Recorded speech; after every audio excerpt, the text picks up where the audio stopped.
시간 되면 찾아오는 두통에 밤잠을 설친다면 진통제가 아닌 병원에 가야 하고 단순한 두통이 아닌 뇌종양일 수 있다. 뇌종양은 두개강이라는 좁은 공간 내에 종양이 발생하는 질환을 말하는데 발생 빈도는 낮지만 사망률이 높은 데다 발신마비나 언어장애 등 예후가 좋지 않은 병이라 각별한 주의가 필요하다고. 또한 뇌종양은 증상이 없어 조기 발견이 어렵고 다른 종양과 비교해 재발 위험도 높다는데. 톡톡 건강 토크, 오늘은 뇌가 보내는 시그널, 뇌종양에 대해 속속들이 알아보자. 네, 바쁜 일상을 살아가는 현대인들에게 어지럼증과 두통은 감기만큼이나 익숙한 그런 증상입니다. 흔히 이제 진통제를 먹게 되면 증상이 금방 사라져서 무심코 넘기기가 쉬운데 이게 또 가벼운 증상이 아니라 뇌가 보내는 위험 신호일 수도 있다고 합니다. 네, 톡톡 건강 토크, 오늘은 뇌종양이 무엇인지 자세히 알아볼까 합니다. 네. 도움 말씀 주실 분 나와주셨는데요. 네. 신경외과 전문의 권세민 교수 모셨습니다. 네, 안녕하십니까? 네. 네, 그럼 먼저 3분 브리핑을 통해서 뇌종양이 구체적으로 어떤 질환인지부터 알아보도록 하겠습니다. 교수님 부탁드리겠습니다. 네, 뇌종양이라는 것은 뇌 실질에서 발생하는 종양과 뇌 주변 조직, 즉 뇌를 싸고 있는 막이나 뇌하수체, 뇌 신경세포에서 발생하는 종양을 모두 포함하는 말로, 쉽게 생각하시면 두개강 내에서 발생하는 모든 종양을 총칭한다고 생각하시면 됩니다. 네, 이것은 뇌종양 환자들의 MRI 사진인데요. 보시는 바와 같이 뇌종양은 종류가 굉장히 많고 발생하는 위치나 크기에 따라서 다양한 모습을 띌 수가 있습니다. 뇌 실질에서 발생하는 뇌 교모세포종과 뇌를 싸고 있는 막에서 발생하는 뇌수막종, 그리고 다른 장기에서 발생한 암이 전이돼서 온 전이성 뇌종양, 그리고 청신경초종과 뇌하수체 손종, 혈관 모세포종 등들이 모두 뇌종양에 해당됩니다.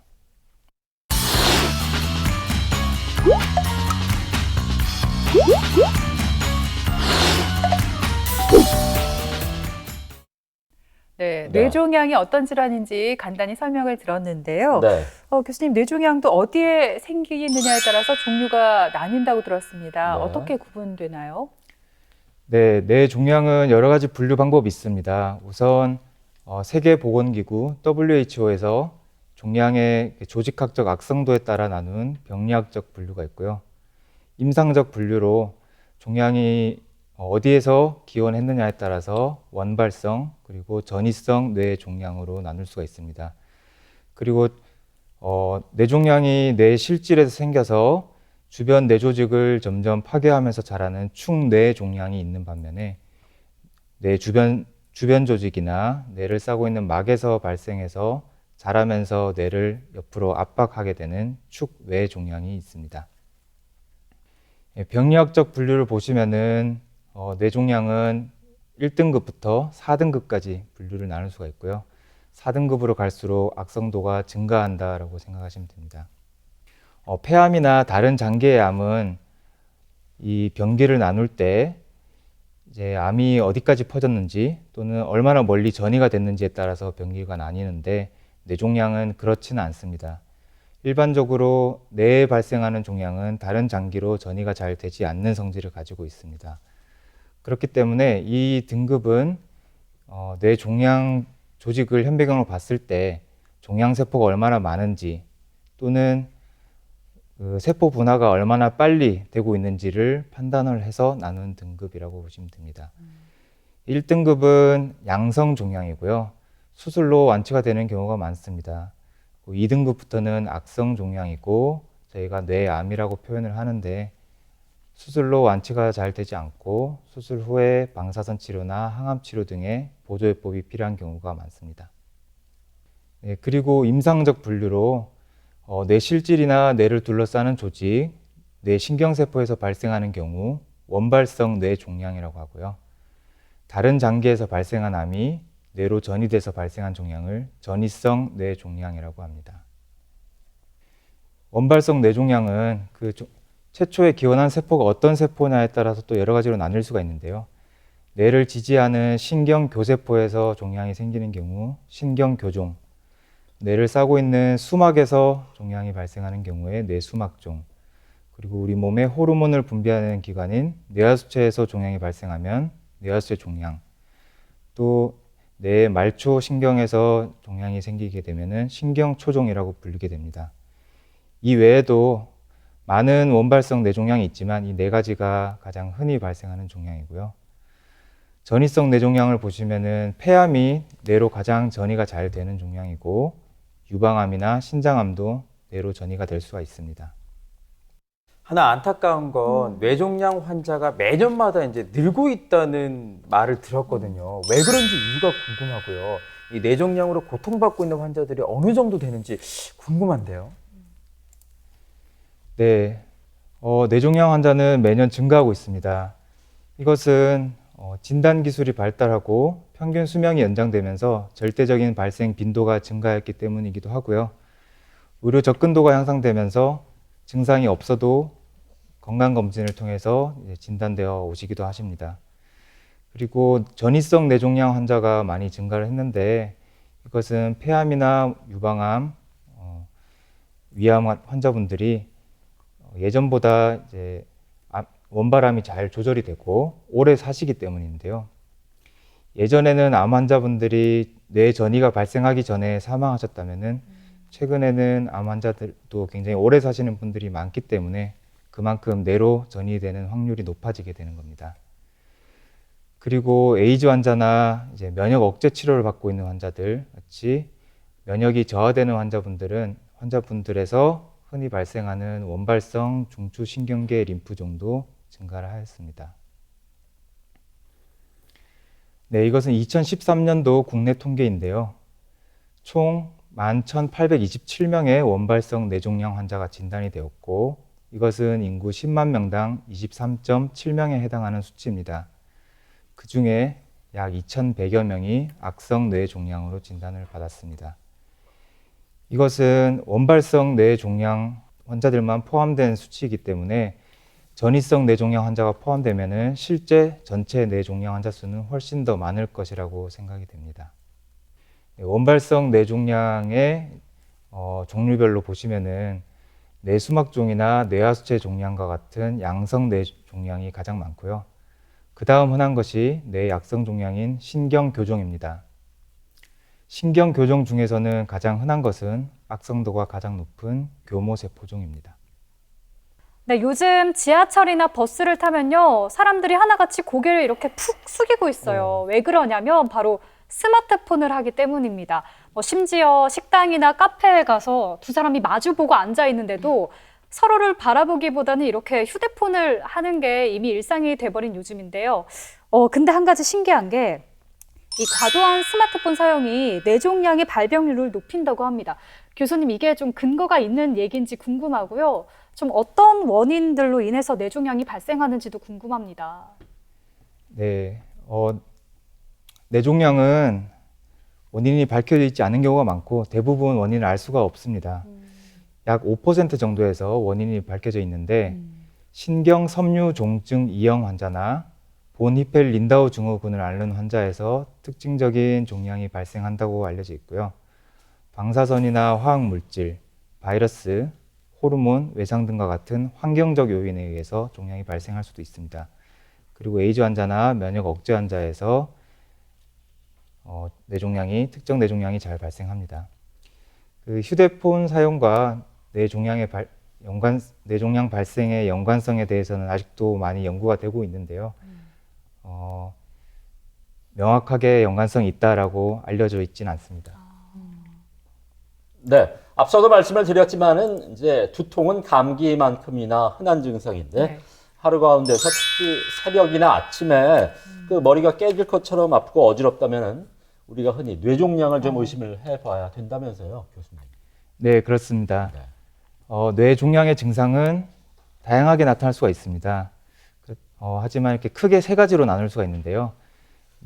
뇌종양과 종양 주변의 부종에 의해서 두개각 내압이 상승하면서 아침에 심한 두통 및 오심 구토가 생길 수가 있고요. 심한 경우에 의식 장애도 발생할 수 있습니다. 그리고 종양에 의해서 주변 신경 조직이 압박되면서 국소 신경학적 장애가 생길 수 있고요. 뇌 자극에 의해 경련 뇌전증이 생길 수가 있습니다. 우리 뇌는 위치에 따라서 다양한 기능을 수행을 하고 있습니다. 그렇기 때문에 뇌 종양도 발생하는 위치에 따라서 다양한 증상이 생길 수가 있는데요. 뇌 종양이 전두엽에 발생하는 경우에는 성격 변화나 인지장애, 언어장애, 또 마비가 생길 수가 있고, 뇌의 두정엽에 종양이 발생하면은 감각마비나 계산 능력 감소, 좌우구분 장애가 생길 수가 있습니다. 측두엽에 종양이 발생하면 기억력 장애가 생기고 인지장애, 언어장애, 시야장애가 생기고요. 후두엽에 종양이 발생하게 되면은 특징적으로 시야장애가 발생하게 됩니다. 그리고 손에 종양이 생기는 경우에 균형 감각이 떨어지고 어지럼증 증상이 생길 수 있습니다. 네, 특징적인 시야장애가 있는 경우에 뇌 종양을 강력히 의심할 수가 있는데요. 흔히 발생하는 종양 중에 하나인 뇌하수체 손종은 종양이 자라면서 양쪽 시신경이 교차하는 부위를 압박을 하게 됩니다. 양쪽 눈의 바깥쪽이 잘 보이지 않게 되는데요. 처음에는 시야가 이렇게 넓게 보이다가 점점 좁아지게 됩니다. 그래서 환자분들이 이제 길을 걷는데 양쪽 어깨가 자꾸 부딪힌다든지 운전하는데 사이드미러가 잘 보이지 않는다라고 표현하시는 분들이 많습니다. 청신경 초종의 경우 청신경, 즉 청력을 담당하는 신경에서 종양이 발생하는 것이기 때문에 종양이 자라면서 청력이 점점 떨어지게 되고 귀에서 소리가 들리는 이명 증상 그리고 어지러움증 같은 증상이 생기게 됩니다. 그 외에 다양한 뇌신경 마비가 생기면서 한쪽 눈꺼풀이 처진다든지 안구운동 장애, 그리고 안면마비, 혀가 돌아가는 등의 증상이 발생할 수가 있습니다. 뇌 종양을 의심할 수 있는 증상에는 이런 것들이 있습니다. 약으로 잘 조절되지 않는 두통이 아침이나 새벽에 심하게 되고요. 두통에 오심과 구토를 동반할 수가 있고 운동장애나 보행장애, 감각 이상이 생길 수 있고요. 시력 저하 그리고 시야 결손이 발생할 수 있습니다. 청력 저하나 이명 증상이 생길 수가 있고 언어장애나 학습장애, 그리고 호르몬 분비에 장애가 생기면서 유즙 분비, 무월경, 성기능 저하 같은 증상이 생기게 됩니다. 사고 능력이나 학습 능력이 떨어질 수 있고 간질발작, 경련이 생길 수 있습니다. 하지만 이런 뇌 종양의 증상들은 대부분 비특이적인 증상이고 이런 증상만으로 뇌 종양을 진단하는 것은 사실 굉장히 어렵습니다. 그렇기 때문에 의심되는 증상이 있는 경우에는 빨리 병원에 가셔서 전문의의 진단을 받는 것이 좋겠습니다. 네, 그렇다면 이 뇌종양이 의심돼서 병원을 찾는다면 어떤 네. 검사를 받게 되는지 궁금한데요. 일단 뇌에 문제가 생긴 거니까 뇌를 촬영하는 MRI를 찍으면 되는 건가요? 네, 뇌 종양 환자가 오시면은 우선 병력 청취와 신체 검진을 하고요. CT나 MRI, 펫과 같은 영상학적 검사를 받게 되십니다.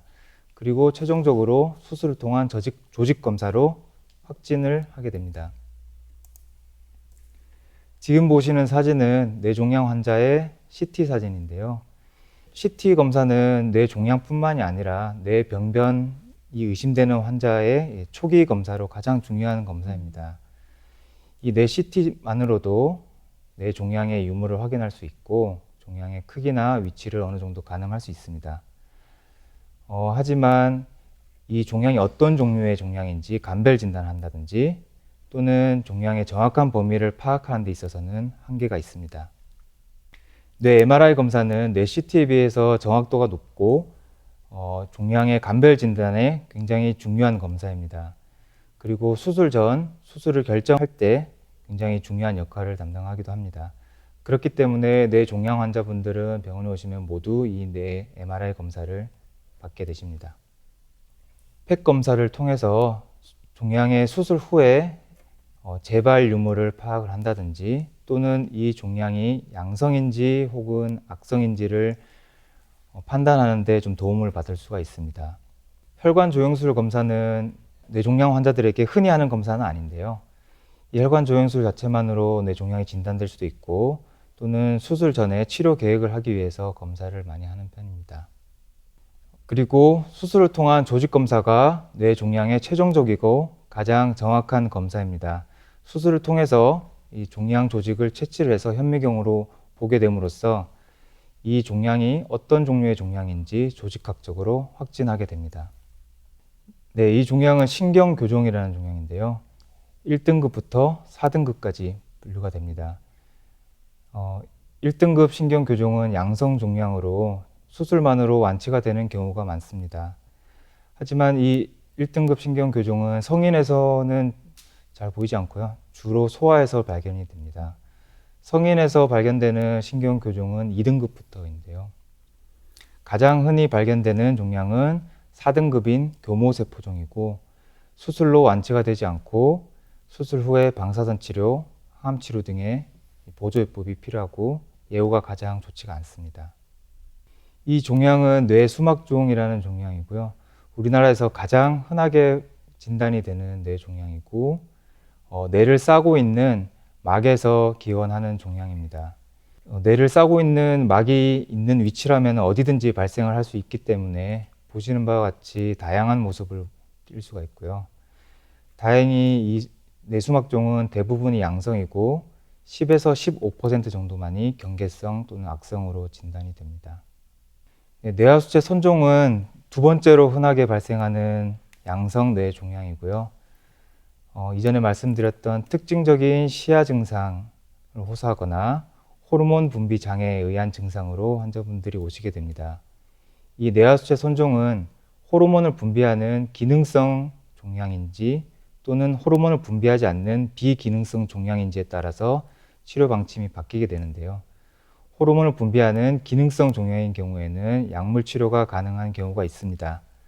하지만 호르몬을 분비하지 않는 비기능성 종양이거나 종양 크기가 커서 시신경 압박 등의 증상이 있는 경우에는 대부분 수술이 필요하게 됩니다.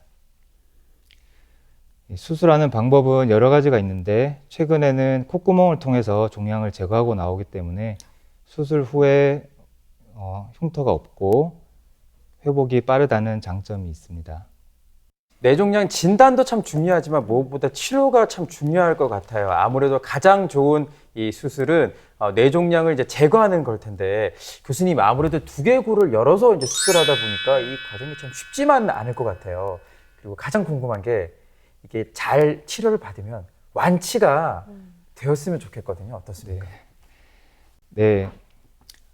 뇌종양의 치료는 개두술, 즉 두개골을 열고 종양을 제거하는 것이 가장 기본입니다. 그래서 최대한 많은 종양을 제거하는 걸 목표로 치료를 하고 있고요. 많은 양성 종양 같은 경우에는 수술로 종양을 완전히 제거를 하면은 완치가 가능합니다. 하지만 악성도가 높거나 뇌의 중요한 위치에 종양이 있어서 완전 절제가 힘든 경우에는 방사선 치료, 항암 치료와 같은 보조요법을 함께 시행을 하여야 합니다. 그러니까 뇌종양을 수술로 치료하는 목적은 이 종양이 정확히 어떤 종류의 종양인지 정확한 조직학적으로 진단을 내리고 일부 양성 종양에서 종양을 완전히 제거함으로써 완치를 내릴 수가 있고요. 악성 종양에서 가능한 한 많은 종양을 제거를 해서 재발을 줄이고 생존율을 높이기 위함이고요. 또 종양 자체를 줄임으로써 뇌압을 감소시키고 국소 신경학적 증상을 개선하는 데 그 목적이 있습니다. 최근에는 방사선 수술 기법이 많이 발달을 해서 경계가 명확하고 크기가 비교적 크지 않은 종양이라든지 수술로 제거하기 어려운 위치에 있는 뇌종양, 그리고 환자분 컨디션이 많이 좋지 않아서 뇌수술을 받기 힘든 상태의 환자인 경우에는 수술하지 않고 방사선 수술을 통해서도 굉장히 좋은 효과를 얻어내고 있습니다. 그 외에 방사선 치료나 항암 화학 치료도 일부 종양에서는 굉장히 효과가 좋고요. 수술이 불가능한 큰 종양이라든지 악성 뇌종양을 수술하고 난 이후에 보조요법으로서 중요한 역할을 하고 있습니다. 네, 사실 모든 뇌종양 환자를 다 치료하지는 않습니다. 치료하지 않고 경과관찰하는 경우가 사실 더 많습니다. 그렇지만 이 뇌종양이 악성으로 의심이 된다든지 또는 환자의 증상이 뇌종양과 연관성이 있다라고 판단이 되면은 치료를 하셔야 됩니다. 뇌종양의 치료는 한두 가지로 정해진 것이 아니고요. 종양의 종류와 개별적인 환자의 상태를 종합적으로 판단을 해서 그 각 환자에게 가장 적합한 치료가 무엇인지를 판단하는 것이 뇌종양의 치료에서 가장 중요하다고 할 수 있습니다. 네, 뇌종양을 수술하고 나면 이제 안심하면 되는지 네. 재발할 위험은 없는지 궁금합니다, 교수님. 그리고 수술한 후에 어떻게 관리하면 좋을까요? 네, 물론 뇌종양 수술이나 치료를 한 뒤에 재발하는 경우가 분명히 있습니다. 이 재발하는 위험 인자는 종양이 조직학적으로 어떤 종양인지가 가장 중요하고요.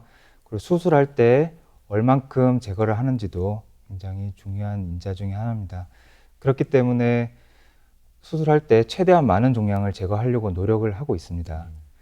수술 후 환자분들이 어떻게 관리를 해야 하냐라고 많이 말씀을 하시는데 정기적으로 병원에 자주 나오시는 게 가장 좋다라고 말씀을 드리고 있고요. 수술하시는 분들은 앞으로 저를 평생 보셔야 된다라고 말씀을 드리고 있습니다. 예, 오시다가 재발이 없는 경우에 까먹고 병원을 안 오신다든지 또는 더 이상 자의로 이제 그 경과 관찰을 끝내시는 경우가 있는데 그렇지 않고 끝까지 병원에 자주 나오시는 것을 설명을 드리고 있습니다. 네, 이렇게 교수님 설명을 쭉 듣다 보니까 제가 또 궁금한 게 한 가지가 생겼어요. 이 뇌도 MRI를 찍잖아요. 근데 교수님 만약에 제가 저라고 하면 좀 그렇겠죠? 어떤 분이 MRI를 찍으러 갔는데 만약에 혹이 보였어요. 그러면 이걸 다 뇌종양으로 봐야 하는지 아니면 또 다른 질환으로 볼 수가 있는 건가요? 네, MRI에서 혹이 보인다고 해서 다 뇌종양은 아닙니다. 물론 혹이 보이는 경우에 뇌종양일 가능성이 가장 높지만 종양 외에도 뇌농양이나 뇌염증 그리고 탈수초성 질환이나 자가면역 질환 같은 다양한 질환에서 뇌에 혹이 있는 것처럼 보일 수가 있습니다. 그렇기 때문에 그 MRI 사진을 보고 그 외에 다른 검사들을 통해서 감별 진단하는 것이 사실 굉장히 중요합니다. 하지만 감별 진단이 쉽지 않은 경우에는 결국에는 수술을 통해서 조직 검사가 필요한 경우도 있습니다. 자, 이렇게 오늘 뇌종양 바로 알기란 주제로 함께 얘기를 나눠봤습니다. 네. 마지막으로 교수님, 방송을 보고 계신 시청자들께 해드리고 싶은 말씀이 있다면 좀 전해주시죠. 뇌종양이라고 하면은 굉장히 무섭게 들리실 겁니다. 물론 악성 뇌종양의 경우 예후가 썩 좋지는 않습니다. 하지만 뇌종양 환자의 상당수는 적절히 치료받고 후유증 없이 살아가실 수가 있습니다. 실제로 많은 환자분들이 잘 치료받고 아무런 증상 없이 오랫동안 일상생활을 하고 계십니다.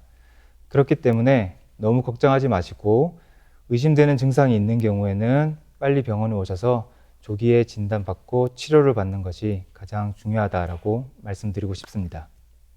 네, 이렇게 지금까지 들으신 것처럼 뇌종양은 사망률이 높고 다른 곳으로 전이될 수 있어서 초기의 증상을 알아차리는 게 무엇보다 중요합니다. 네, 새벽이나 아침에 두통과 함께 오심부토가 동반된다면 네. 한 번쯤 뇌종양이 아닌지 의심해 보시고 정확한 검사 받아보시기 바랍니다. 네, 지금까지 이 시간 도움 말씀에 신경외과 전문의 권세민 교수께서 수고해 주셨습니다. 네, 오늘 고맙습니다.